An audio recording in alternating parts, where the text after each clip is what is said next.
Hello everyone, I'm UTD's Gamer, and today we're going to start with the city building series. By the video today, we're going to select our units, deselect them, and move them.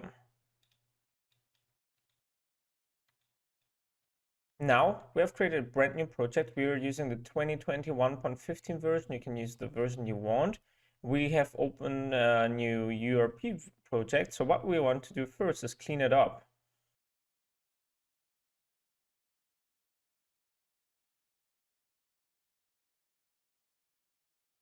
Now, since we have all cleaned up, we need some models. I will link my models down below in the description. Just click on them. They're free to use in the asset store, and we see us in a few seconds.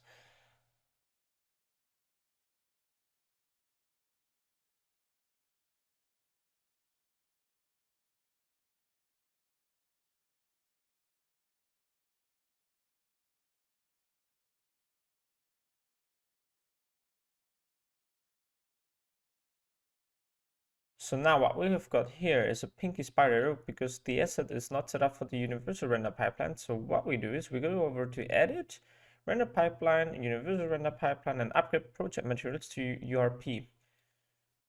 Proceed, and there we go, and that's it. So what we do now is we start with the visual handler. So we click on the spider, it's a prefab, so we click add component and we say actor visual handler. So this script should do something very basic. We basically have only one selection sprite, so we write it inside here. We make serialized field, private, sprite renderer, and we say here selection sprite. Okay, we fix the imports, there we go.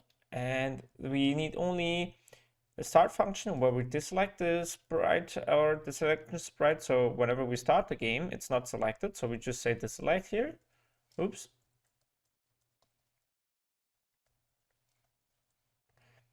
And then we need to do two functions. We need one to select and one to deselect. Okay, so we say public void select. And the only thing we need to do is selection sprite dot sprite, or no, dot enabled equals true. That's when we enable the component, and to disable the component, we say public void deselect selection sprite enabled false. What that does is basically whenever we start the game on start, it calls the selection deselect function, and what that does is basically disable the component.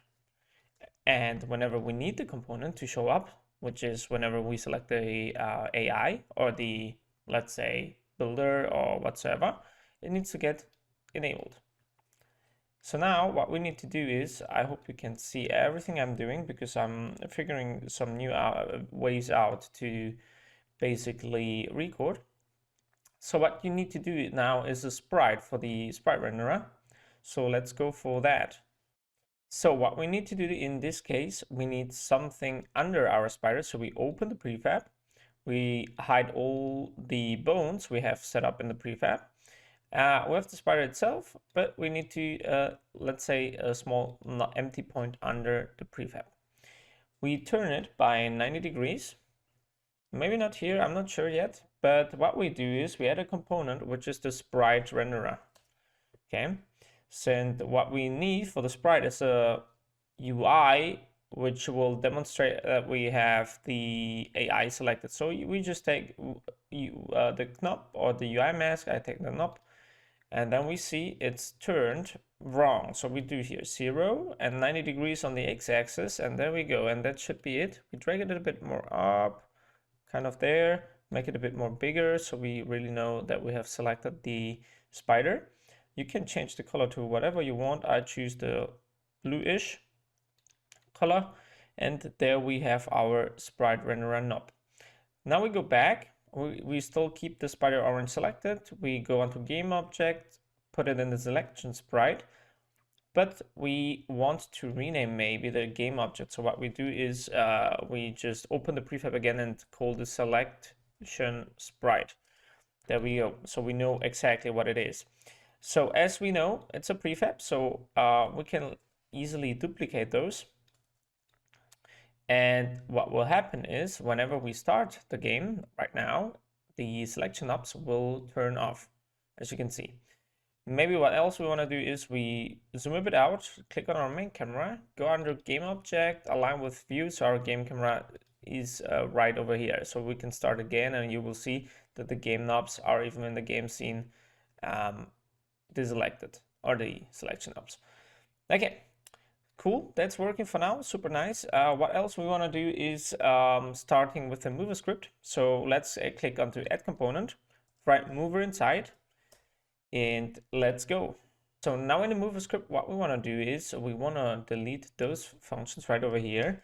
And we need to think about what we want to have inside here. So first off, we want to keep track of if we're an actor or a visual, or if we have a visual handler. So we have to keep track of that.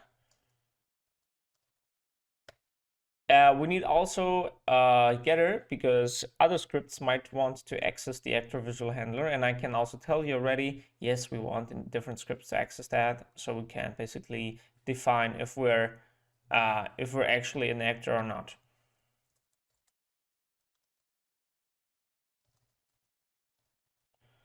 So what else we need is the navmesh agent, since we are doing here the mover script and we will make it with the super AI navigation system of Unity. So what we say is private navmesh agent,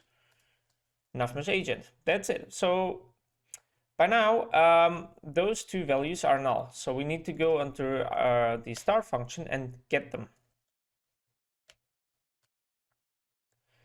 So since we're not only trying to get the component, but we assume that we have the component, we need to assign it right over here on the top that we require the type of component to work, to have it on our game object to make this component, mover component, work. Okay. So that's what require component is doing. It basically adds those two components whenever we add the mover script onto any game object. So the only function we need in here is the set destination function, and then we're done also here.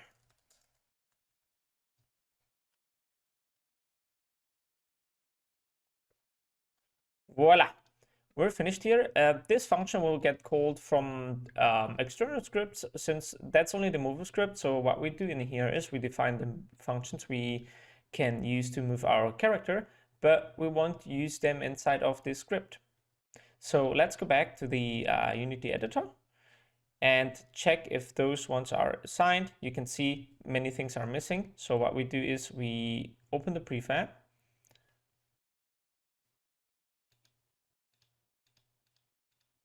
And in the prefab, you see we got only animator in here. So what we do is add component mover. And what the mover script does is auto imports the navmesh agent and the visual handler.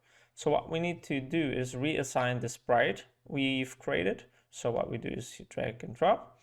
And the other thing we need to do is modify our navmesh agent, because you can see it's a bit too wide open. So we turn this radius a bit smaller.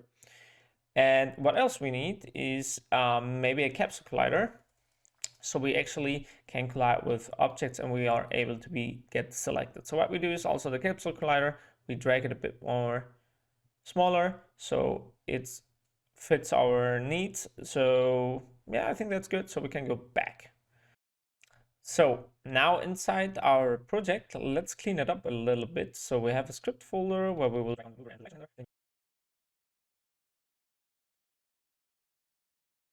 So now what we're going to do is create a new script. It's called utility. It's also named like that by Unity. I think they did here a very good job. So we basically right click, create, C# script and utility. Inside here, we will basically have two functions, which will be static. That's why we don't need that script on any game object in the scene. So we'll remove the start and update function. And we need basically two functions. One will be where we get a vector3 back, which is mouse to terrain position. That means basically if we're hovering with our mouse over the terrain and the terrain have a certain layer, if we want, we get the position back. So let's go, let's do this.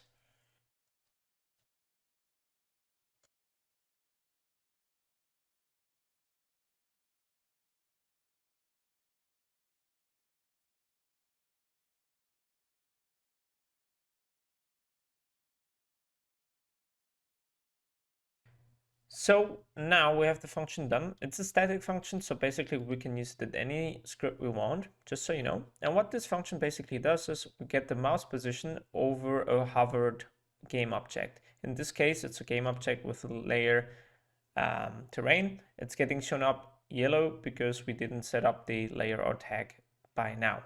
So what we do is we create it in a second, but before that, let's go further to the next function.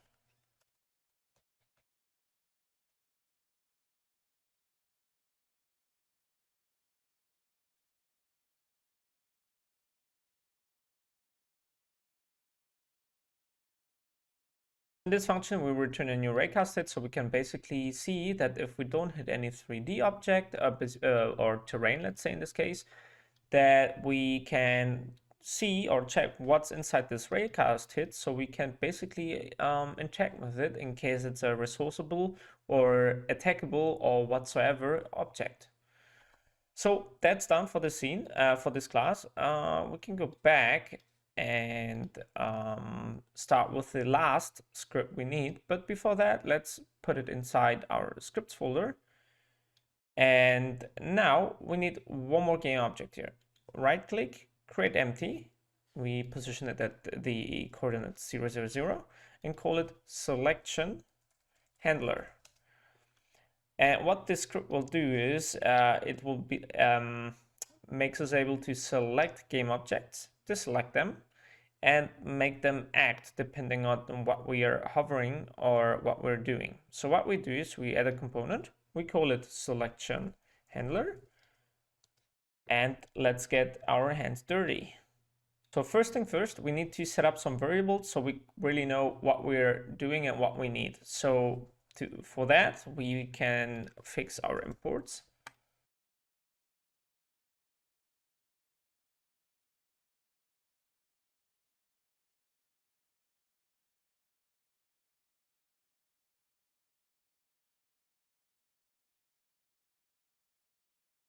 So here we have three variables set up until now. A list of movers, which will be storing the selected units we have selected.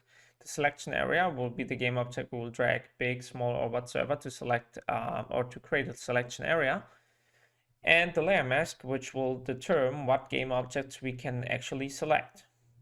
Now further, we still need kind of define variables for our dragging and selecting. So let's go up for that.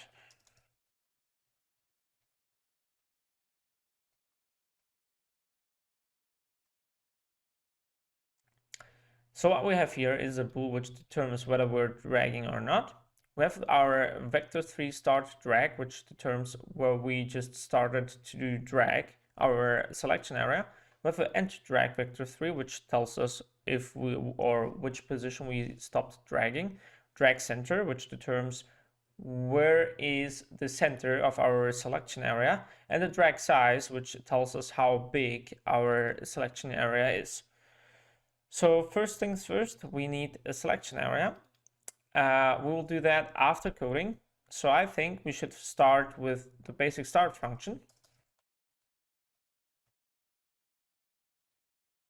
So we need a start function to tell the selection area to be inactive at the start of the round, because it's a cube and it shouldn't be visible at the start of the round because we're not dragging at the start of the round or the game.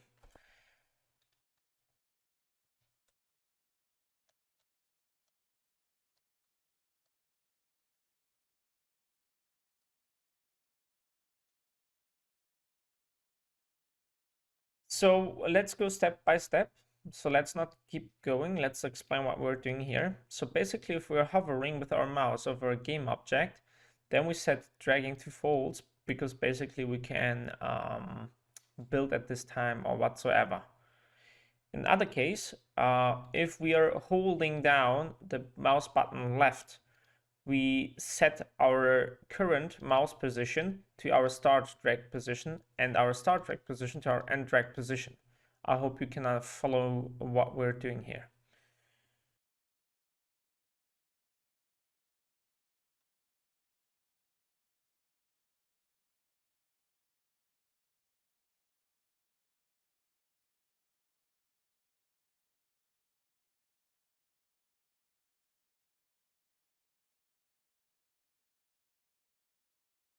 So this function is a little bit big, but it basically says that whenever we start dragging, we set the variable to dragging is true, and we calculate our center, the size, and the rest of our variables. So we basically know from where we start dragging and where we end dragging and what's the center and what's the size. So we basically can take action on whatever we're doing here.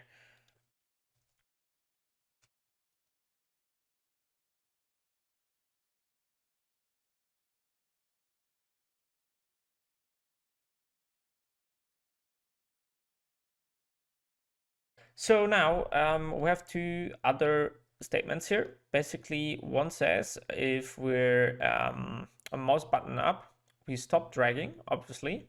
Our selection area gets inactive, and we need to define a select units function, which will take care of the selected game objects within our area.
So now we have the select units function finished. What we do is before we start selecting, we deselect our units, then we calculate the drag size, then we get the objects we hit within the drag size.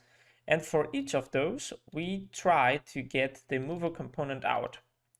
If there's any object which have the mover component, we add it to our selected actors list, and we activate the visual handler so we know that we have selected any units. Now back to this loop here, we still need to say deselect actors, or basically we still need to set up a small function to select our actors. Let's go for that.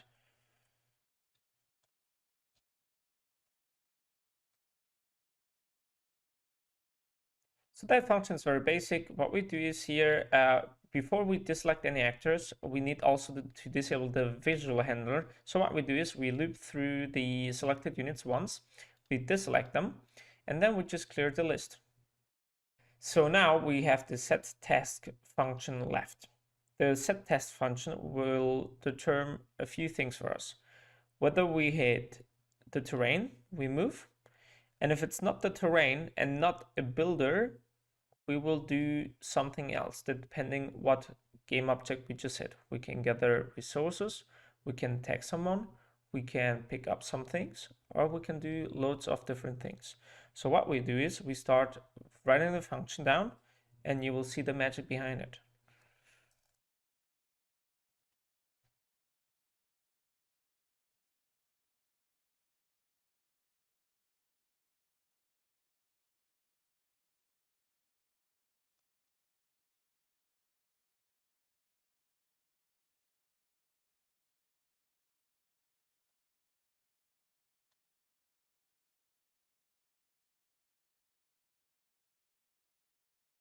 So after writing the set task function, we want to explain it. So it really depends on if we have any actor selected. If it's the case, we go down, we check what collider we hit with our mouse. If the collider is the terrain collider, with the terrain tag, we move our units towards the mouse position. Otherwise, if it's something else, not the terrain and not any builder, we want to take action depending on what we hit. We can fight, we can gather resources, we can do anything else.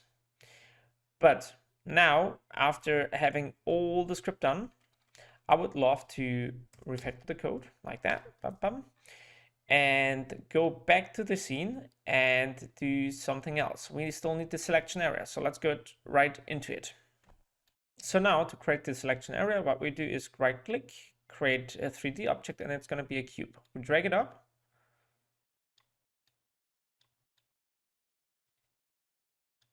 There it is. And what we need to do is remove the box glider first. What else we need to do is create another material for the box glider so it really looks like a selection. So we click right click, create material, and we say selection material.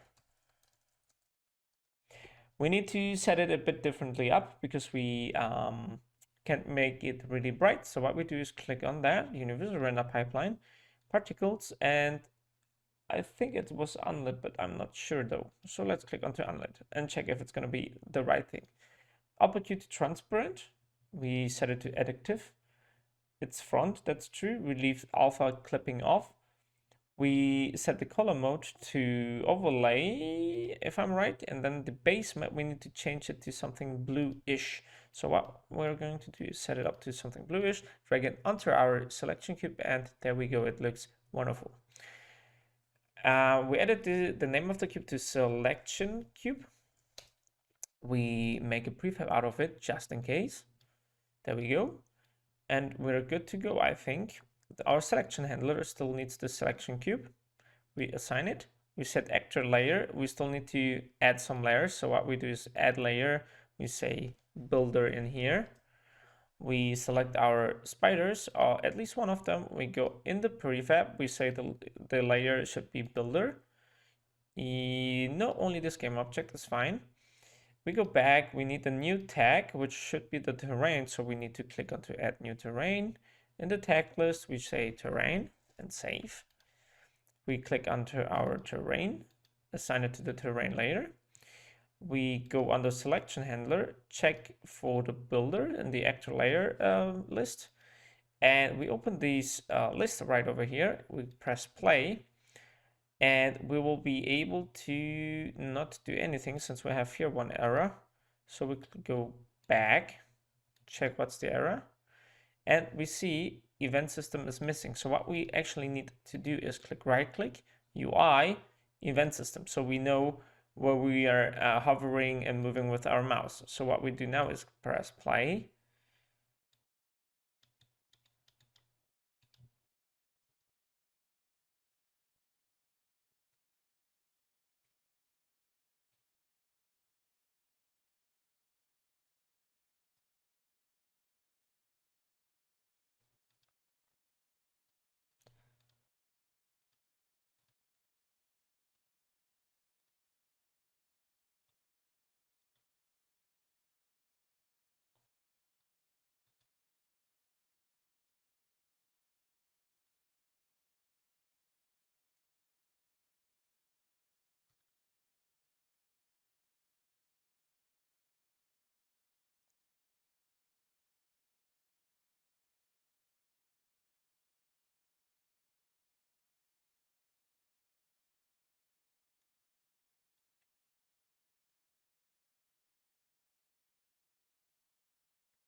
So now, after having our selection cube, we need to set up a few things. First thing first, we need to right-click, UI, event system, so we have any event system and to keep track of our mouse position.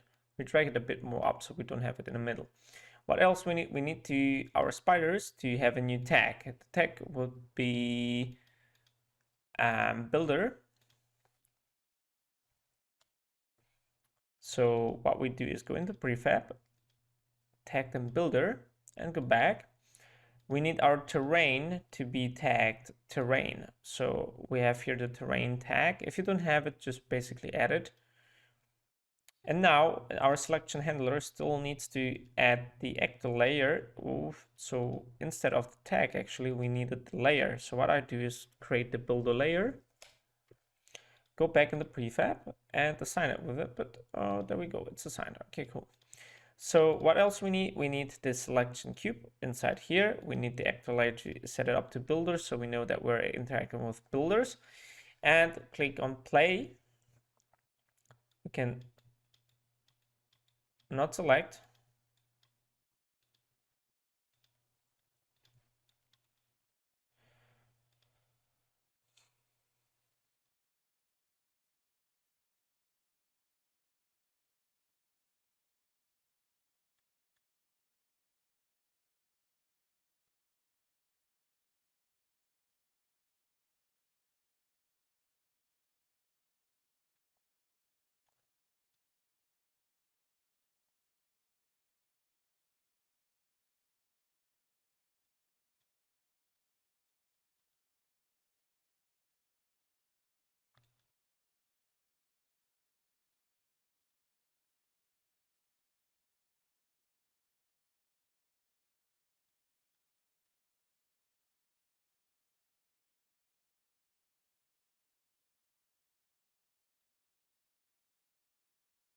So now, after a certain amount of time, we are able to select our game objects, but we still need to set up a few things. We need to event system, so we right click on the hierarchy, UI, event system.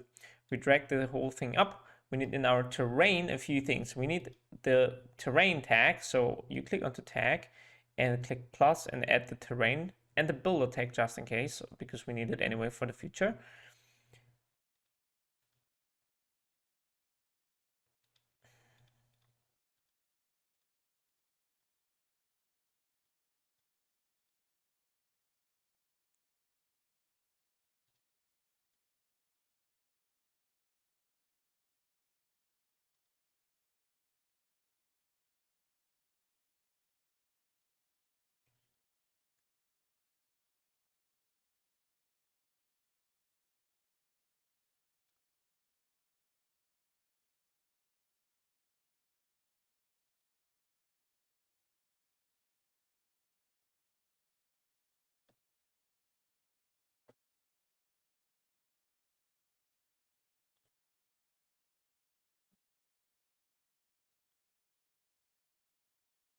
So now what we do is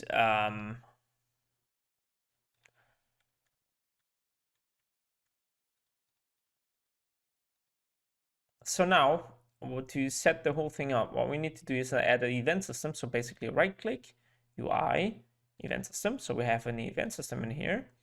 Now we need the terrain tag and layer. So we add terrain tag in here.